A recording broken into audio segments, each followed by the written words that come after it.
Jake Morgan's Story Part 2 by Andy Frankham-Allen. Jake Morgan stood at the edge of the pavement, waiting for the lights to change.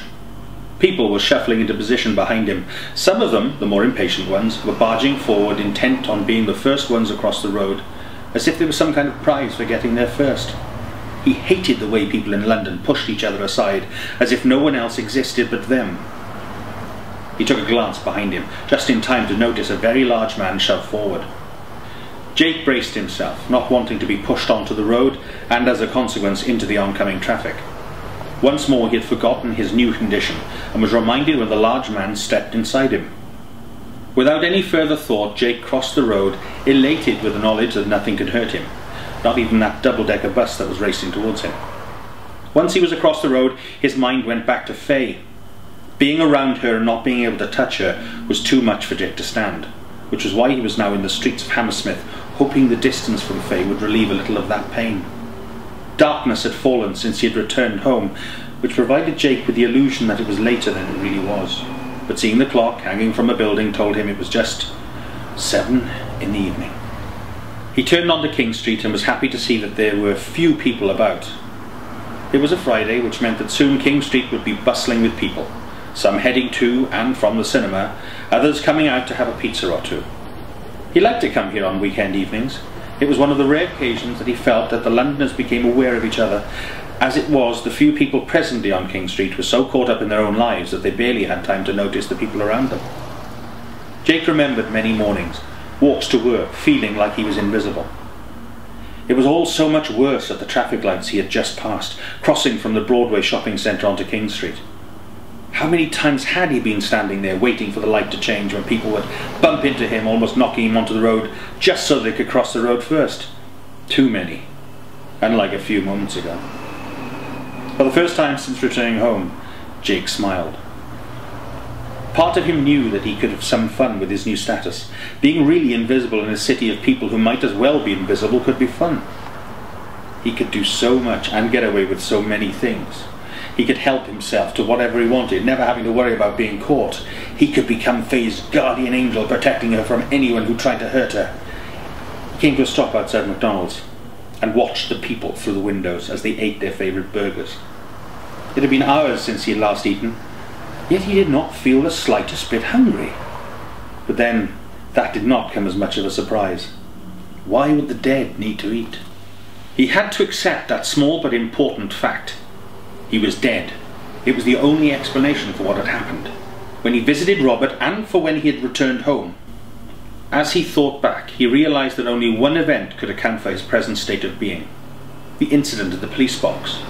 Whatever happened had happened then, and he was sure now that he had not imagined it. That blast of air, that flash of light, somehow must have killed him. His heart dropped at that thought. In his mind he could see Faye talking to Robert on the phone, smiling as she told him about the wedding. Well, it ain't going to happen now, is it? He took a deep breath as his eyes began to well up with tears. He turned away from McDonald's and blinked away the tears again, and his eyes made contact with another person.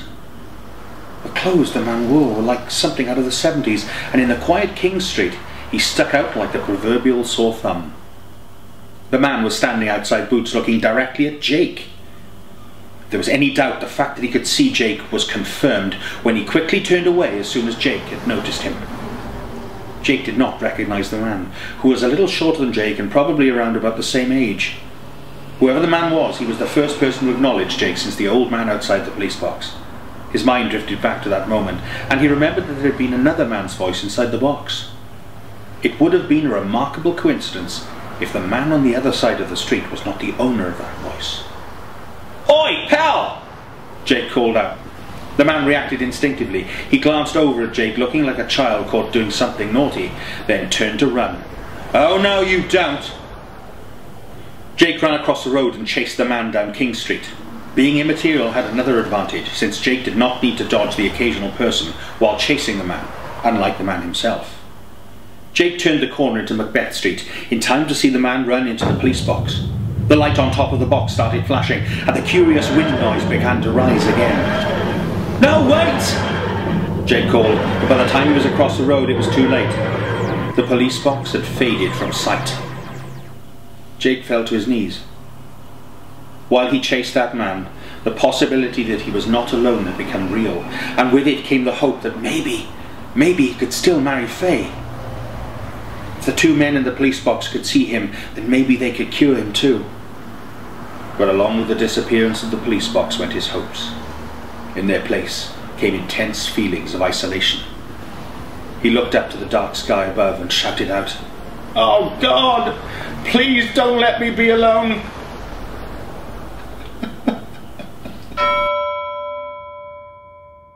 Jake Morgan spent another hour sitting on the wet grass in Ravenscourt Park.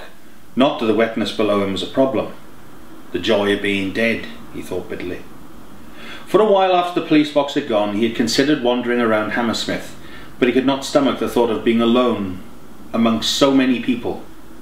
So after deciding to take some time out in the park, closed as it was, in the hope that the isolation would not seem so obvious, for the most part it worked.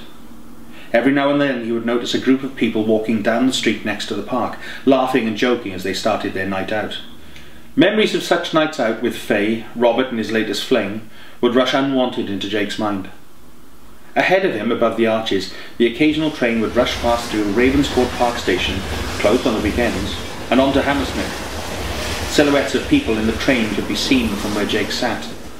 All those people together, ignoring each other, not realising the wonderful gift they had. The gift of sharing their lives with other people. In the moments when there were no people and no trains, he would consider some deep philosophical thoughts, which was so unlike him.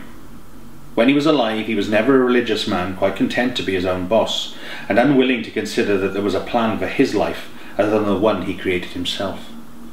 But now he was dead, he found himself thinking about such things.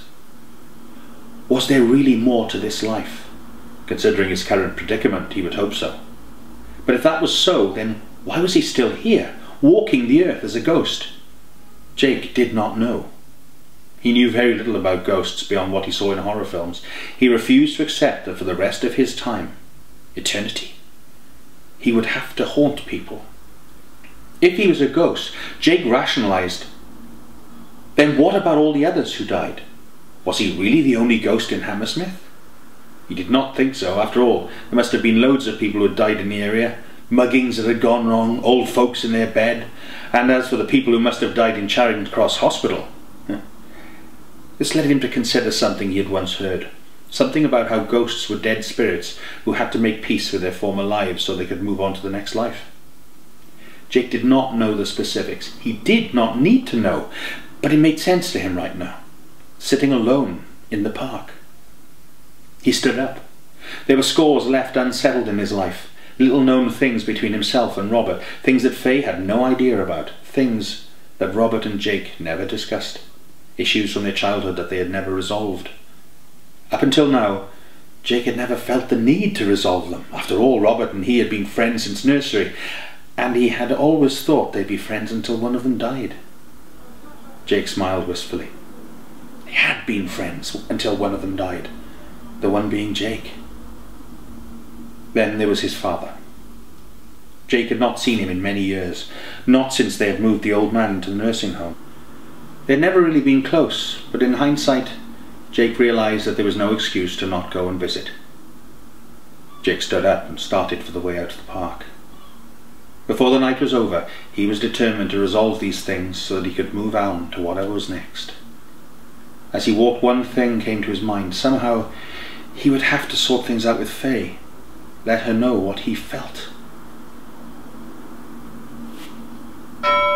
Jake Morgan looked down at his father, lying in the bed, looking frail. More frail than Jake had ever seen him. His dad was asleep, his breathing shallow and irregular. I just wanted to drop by and say I'm sorry, Dad. I should have visited you before now, so we could both make our peace. Well, my peace, since it was you. Well, since it was me who shut you out of my life. So much has happened since I last saw you. Huh, Jake smiled. Got engaged today. You'd like her. Faye's lovely and she's got a wicked sense of humour. We're getting married. Jake stopped himself.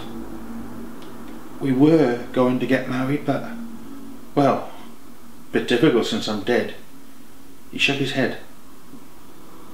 I should have visited you sooner, Dad. I really should have. But I was such a prick back then. It's my fault, isn't it? This trouble with your heart. I broke it when I betrayed you. He reached up to wipe away the tear that fell but could not. Jake wanted to be strong about everything, but he felt so tired. What he wanted most of all was to be held, to be comforted by his dad. He looked closer at his father.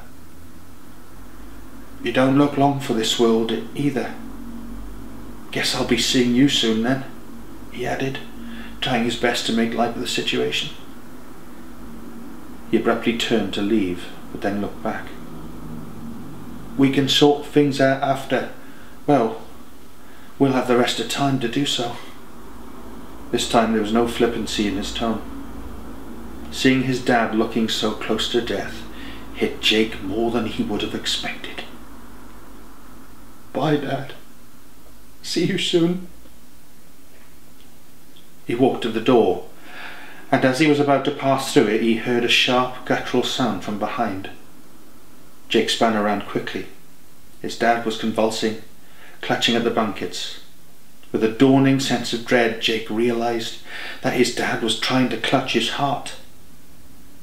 The old man was having a heart attack.